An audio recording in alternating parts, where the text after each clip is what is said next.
Saudara-saudara, Shalom. Firman Tuhan yang tertulis di dalam Alkitab, tidak ada satu ayat pun yang menyebutkan bahwa malaikat diciptakan dari cahaya dan atau diciptakan dari api. Melalui sumber bacaan Alkitab, sumber bacaan karakter makhluk roh, dan sumber bacaan teori gelombang cahaya dapat dibuktikan bahwa malaikat diciptakan dari cahaya. Yohanes 4 ayat 24. Allah itu roh, dan barang siapa menyembah dia harus menyembahnya dalam roh dan kebenaran. Allah itu roh. Tuhan YHWH adalah roh, makhluk roh yang hidup. Tuhan YHWH adalah makhluk roh yang hidup. Maka roh Tuhan YHWH memiliki energi yang tidak terbatas dan kuasa yang tidak terbatas. Roh Tuhan YHWH di surga berwujud cahaya. Cahaya roh Tuhan YHWH memiliki energi yang tidak terbatas dan kuasa yang tidak terbatas. Cahaya roh Tuhan YHWH memiliki kuasa, maka cahaya roh Tuhan YHWH disebut sebagai cahaya yang hidup.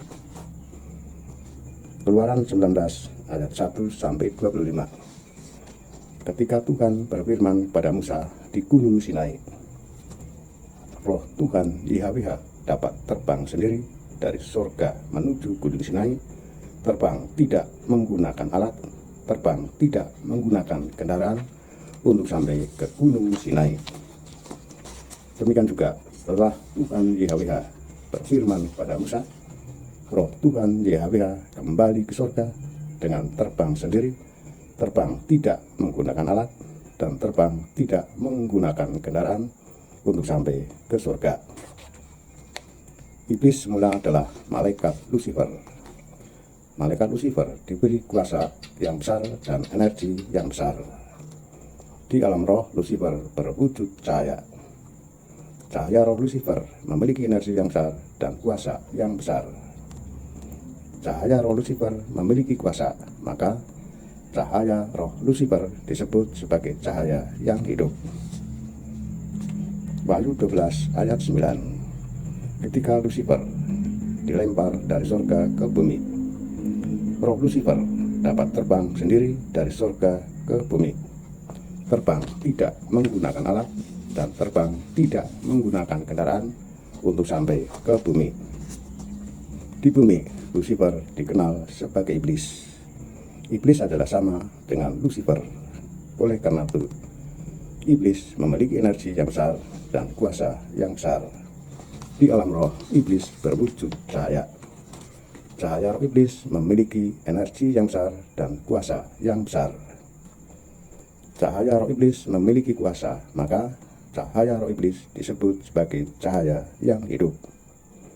Ayub 1 ayat 6. Ketika iblis terbang dari bumi ke surga, iblis terbang sendiri. Iblis terbang tidak menggunakan alat dan terbang tidak menggunakan kendaraan untuk sampai ke surga. Lukas 1 ayat 26-38. Ketika malaikat Gabriel diutus oleh Tuhan untuk berfirman kepada Maria. Malaikat Gabriel adalah malaikat yang memiliki energi yang besar dan kuasa yang besar. Di alam roh, Gabriel berwujud cahaya. Cahaya roh Gabriel memiliki energi yang besar dan kuasa yang besar. Cahaya roh Gabriel memiliki kuasa, maka cahaya roh Gabriel disebut cahaya yang hidup. Gabriel dapat terbang sendiri, turun dari surga ke tempat Maria. Terbang tidak menggunakan alat, terbang tidak menggunakan kendaraan untuk sampai ke tempat Maria. Demikian juga setelah malaikat Gabriel selesai menyampaikan firman kepada Maria, malaikat Gabriel kembali ke surga, terbang sendiri, terbang tidak menggunakan alat, dan terbang tidak menggunakan kendaraan untuk sampai ke surga. Cahaya matahari adalah energi. Energi yang berasal dari reaksi berantai antara gas hidrogen dengan gas helium di inti matahari. Cahaya matahari memiliki energi tetapi tidak memiliki kuasa. cahaya matahari tidak memiliki kuasa, maka cahaya matahari disebut sebagai cahaya yang mati. Oleh karena itu, cahaya matahari dapat menyebar tanpa tujuan dan tidak dapat kembali ke sumber aslinya, yaitu inti matahari. Nyala api memiliki energi dan tidak memiliki kuasa. Nyala api tidak memiliki kuasa, maka nyala api disebut sebagai cahaya yang mati.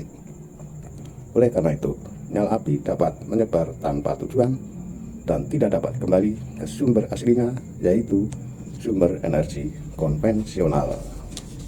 Jadi, malaikat diciptakan dari cahaya, cahaya yang hidup, cahaya roh Tuhan.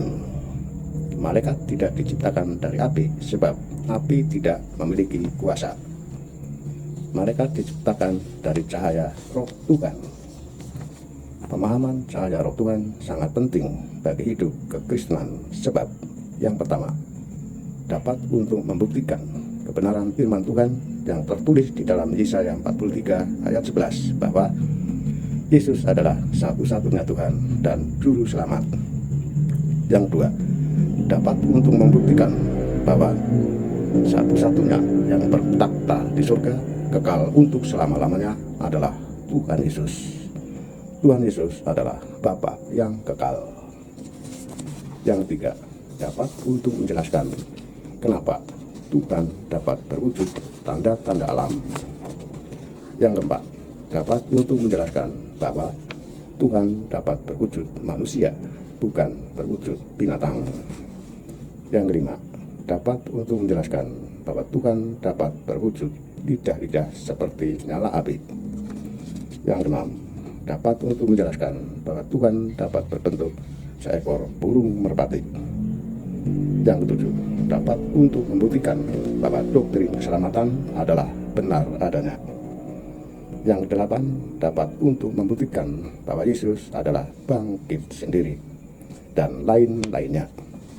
Tuhan Yesus memberkati kita semua, dan terima kasih.